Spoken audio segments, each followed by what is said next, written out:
Welcome to Browns headquarters here in Berea. Matt Florjancic alongside Nick Camino. We just got done talking with Coach Freddie Kitchens and some of the players today after last night's 20-13 loss to the Los Angeles Rams on Sunday Night Football. And Nick, there was a whole lot of blame being accepted by the head coach to kind of take it off of his assistants and his players today. Yeah, I'm almost wondering if it's at the point where it's too much. I mean, you know, there's managers in baseball or coaches in basketball, coaches in football that'll say sometimes, hey, that's on me.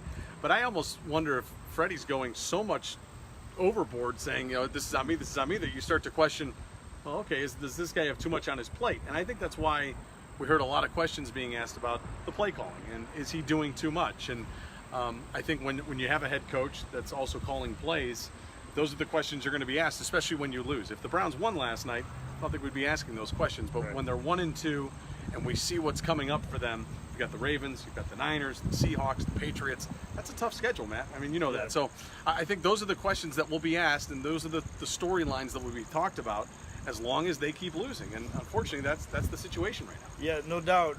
To Freddie Kitchens' point, he was asked several times, should he give up the play calling? Is he considering giving up the play calling? Well, he made it pretty clear, huh? And it was definitive in his response.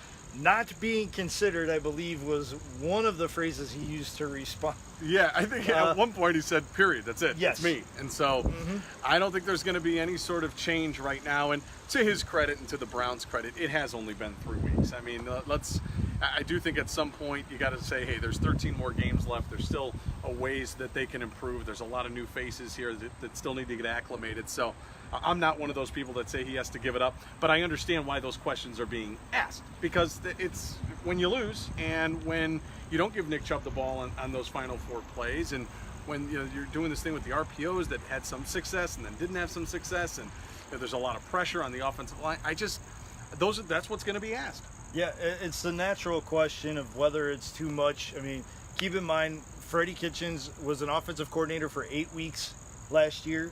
Prior to that, he had never called plays at any level of football. And then he was given the keys to this Ferrari with all the tools that's driving like a Yugo right now. Yeah, exactly. We're putzing up and down the road, you know, sputtering and shooting out the black smoke from the exhaust pipes. But you know, there's still a lot of parts here that when you add it all together, the talent-wise, you're not going to lose games for lack of talent like you have in the past. No. You're going to lose games because of situational struggles or unawareness or what. And execution. You know, that was a big word we heard today, was execution. We're not executing. And I know Freddie said he needs to put Baker and the offense in better positions, but Baker said yesterday they got to execute better. So somewhere the truth is right in the middle. And the bottom line is, Matt, you know this, you've covered the NFL for years.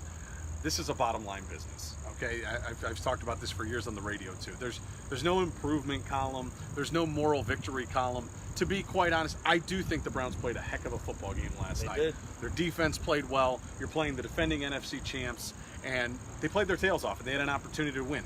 That being said, you're 1-2, and this is the NFL, and this is a hype machine here in Berea, and you know that. So I'm of the belief that you're judged off wins and losses. There's no improvements. There's no moral victories. This isn't high school. This isn't middle school. This is the NFL.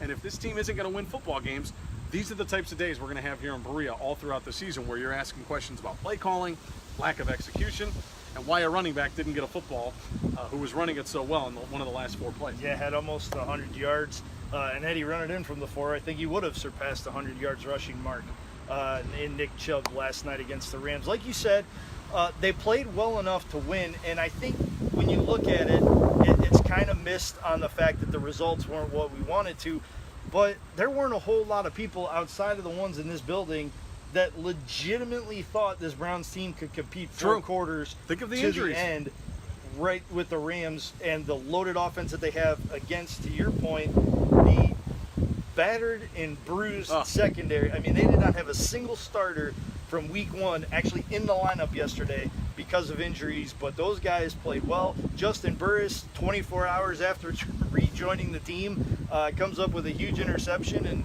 had it not been for a collision with his own teammate, he might have gone the distance. Yeah, I think that, hey, it was the next man up approach, and you got to give them credit for that.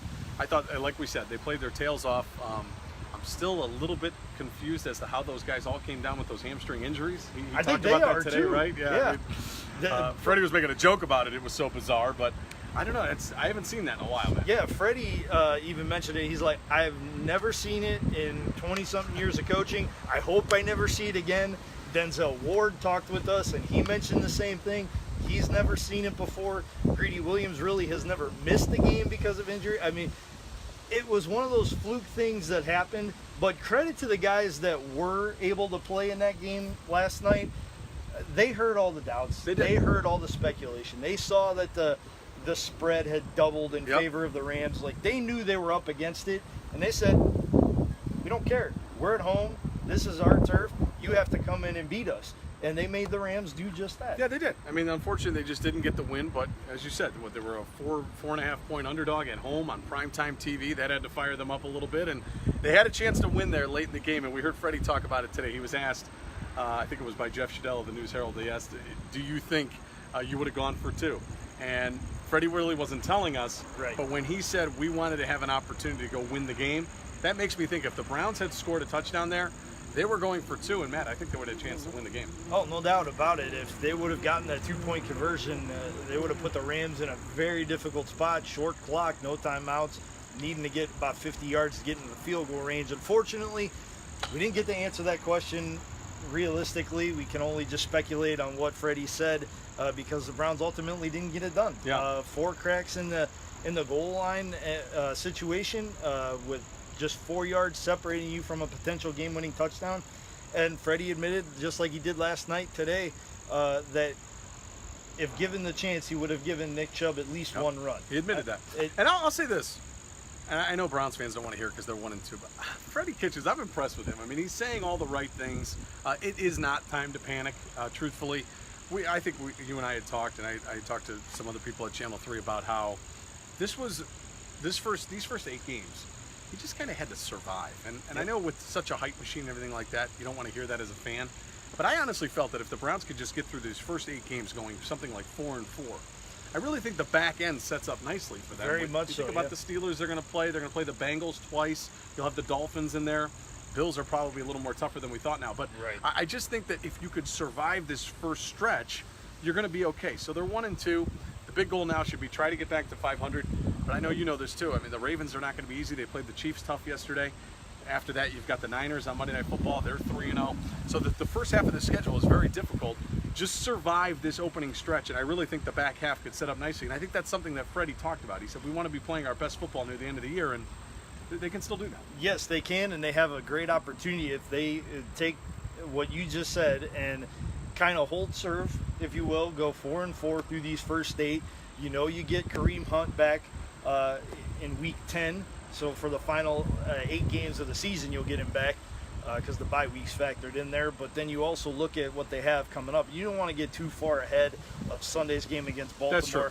But it does shape up nicely if you find a way to steal a game or two that maybe people don't expect you to win. And I think they had a shot at it last night, and they learned a lesson. And now the next time they get a chance, maybe they finish the job. Yeah, and I've learned that it's probably ridiculous to just try to prognosticate everything that's going to happen here, because I think at this point I would have had maybe the Browns 2-1 winning the first 2 games, but now they're 1-2. You know, it's just hard to do it, you know, to say, well, they win this game, but we're not going to play the schedule game here. Right. But yeah, I mean, the focus now should be Baltimore. This division will probably come down to these 2 teams, so this is big. I mean, Baltimore's playing well, even though they lost yesterday. Quarterback's playing well, so we'll see what happens. And that's never a tough place. That's never an easy place to play. I know you've been there. Not historically for this team. It hasn't. It's been a rough place to play, but you get a chance to rewrite a little bit of history. Absolutely. And you get to do so in a game that, even though you're 1-2, is for first place in the AFC North Division. That's true. So a lot of good things could happen for this team in short order here if they can find a way to neutralize the running game. I think one thing that bodes well for the Browns. Now, granted, Jared Goff isn't quite the same kind of athlete that Lamar Jackson is, but they were able to stifle a very powerful running game last night. True. Except for a couple of end-arounds from Robert Woods, the Browns really did a number on the Rams' run offense. if the Browns can somehow find a way to do that to Lamar Jackson and force him to pass the football, I Get like him in third and long. I like their chances. Watching a lot of the Ravens game yesterday afternoon before the Browns game, he didn't have a completion to a wide receiver until like midway through the second quarter. Yeah. So he's throwing to the backs. He's throwing to the tight ends. Yeah. If you can find a way to neutralize that running game and some of those RPOs, you could really put Lamar on his heels and really pin your ears back and go get him. Well, yeah, and despite the injuries, my concern right now, Matt, is not the defense. Like I said, I No, thought they not played at well all. defensively. They played well. Offensively, you got to score points. Yeah. And you've got the, like you said, you got the keys to the Ferrari here, and they got to just be able to put it into drive. Yep, no doubt about it. Nick, thank you very much for helping us break down. We almost literally broke down here. Break down today's walkthrough and press conferences here. You got it. Always appreciate it. For Nick Camino, I'm Matt Florjancic. In a Thanks wind for watching, tunnel. everybody.